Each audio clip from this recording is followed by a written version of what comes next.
सुना बोला नथिया पिया नथिया पिया नथिया जबले गढ़ई बना बलम करब नाही बतिया जबले गढ़ई बना बलम करब नाही बतिया।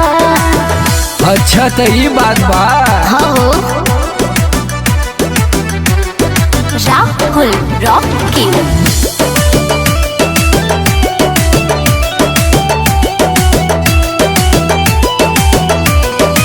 लहिका के जैसे मोहे बहका देला पूछो जमांगी तो बहाना बना देला। अरे सुना जाने मान का सुन अब ही खा